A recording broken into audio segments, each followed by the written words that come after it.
எல்லாருக்கும் வணக்கம். எப்போ நன்றிலாம் சொல்லதான் வீடியோ போடுவோம். நார்மலா இஷ்யூ பேசுறதுக்குலாம் வீடியோ போட்டது இல்லை. பட் இருந்தாலும் ஒரு சில இஷ்யூ பேசலாம், அதுக்காகவும் வீடியோ போடலாம். அதாவது பொதுவா அரசியலுக்கு வந்தப்போ நிறைய பேர் சொன்னாங்க, அவங்க அவங்க அப்பா அரசியல்ல இருந்தாங்க, ஸோ அதை வச்சு வந்தாங்க அப்படின்னு. அப்பா அரசியல்ல இருந்தாங்க, அரசியல் பிடிச்சிருந்துச்சு, அதனால அரசியலுக்கு வந்தோம். அதெல்லாம் தாண்டி மக்களுக்கும் நம்மள பிடிக்கணும். அப்ப பிடிக்கிற மாதிரி ஏதோ ஒரு வேலை செய்யணும், அப்ப மட்டும்தான் மக்கள் ஏத்துப்பாங்க. ஸோ யாராலையும் எந்த பின்புலத்தாலையும்னா புதுச்சேரியை பொறுத்த வரைக்கும்ல அரசியல் வர முடியாது. நம்ம ஒரு கட்சியில இருந்தோம், அந்த கட்சி தலைமை கட்டுப்பட்டு இருந்தோம், அதனால நம்ம மக்களாலையும் அங்கீகரிக்கப்பட்டோம் அப்படிங்கறதெல்லாம் வேற. எதுக்கு இந்த வீடியோ பதிவு அப்படின்னா, இப்போ அந்த கட் அவுட் இஷ்யூஸ் எல்லாம் போயிட்டு இருக்குல்ல, இந்த மாதிரி கோர்ட்ல ஒரு ஆர்டர் இருக்கு, கட் அவுட் வைக்க கூடாது, அதாவது கட் அவுட் மக்களுக்கு இடையூறு செய்கிற இடங்கள்ல வைக்க கூடாதுங்கிற ஒரு அதுக்காக தான் இந்த கோர்ட் ஆர்டர்ஸ் எல்லாம். அதை நாங்க மதிக்கிறோம். அதையும் தாண்டி நம்ம எல்லாருக்குமே அவங்களோட ஃபாலோவர்ஸ் இருப்பாங்க. அவங்க கட்சிக்காரர்கள்னு ஒரு பிறந்த நாளைக்கோ எதுக்கோ கட் அவுட் வைக்கிறப்போ அதை நம்ம போய் ஒரு அளவுக்கு மேல நம்மளால சொல்ல முடியாது.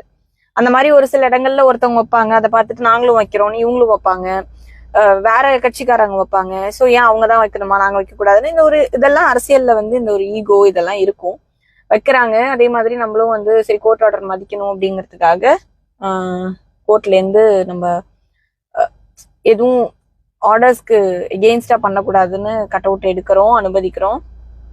இதெல்லாம் போயிட்டு இருக்கிற நேரத்துல ஒரு 1 வீக் முன்னாடி ஒரு சம்மன் வருது. என்ன அப்படின்னு பார்த்தா, அந்த சம்மன் ஒண்ணுமே கிடையாது. அதாவது அந்த கட் அவுட் வச்சதுக்கு இவங்க எல்லாம் காரணம் சொல்லணும் அப்படின்னு.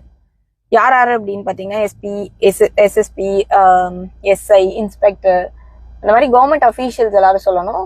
கடைசியா commune panchayat commissioner, municipal commissioner, அவங்க எல்லாம் இருக்கணும் அப்படின்னு இருக்கு. கடைசியா ஒரு ஆள் இருக்கு. யாருன்னா, என்னோட படம் என்னோட கட் அவுட்ல இருந்ததுனால அவங்களும் ஒன் ஆஃப் த ரெஸ்பாண்டன்ட், அவங்களும் பதில் சொல்லணும் அப்படின்னு சொன்னாங்க. ஓகே, கேள்வி கேட்கறாங்க அப்படின்னு. சரி, நம்ம யார் அதை அனுப்பியிருப்பாங்கன்னு நம்ம பாக்குறப்போ எனக்கு ஐ வாஸ் ஷாக்ட்.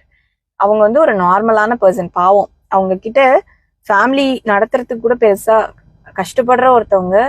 ஒரு ஹைகோர்ட் போறதுன்னா எவ்வளோ செலவாகும், ஒரு வக்கீல் வைக்கிறதுனா எவ்வளோ செலவாகும், இதெல்லாம் தாண்டி பண்ற அளவுக்கு இல்லாத ஒரு மனுஷன் ஏன் அவங்க பண்ணிருக்காங்கன்னு விசாரிக்கிறப்போதான் தெரியுது என்னன்னா, இதுக்கு பின்னாடி ஒரு அமைச்சர் அந்த மாதிரி இருக்காங்க.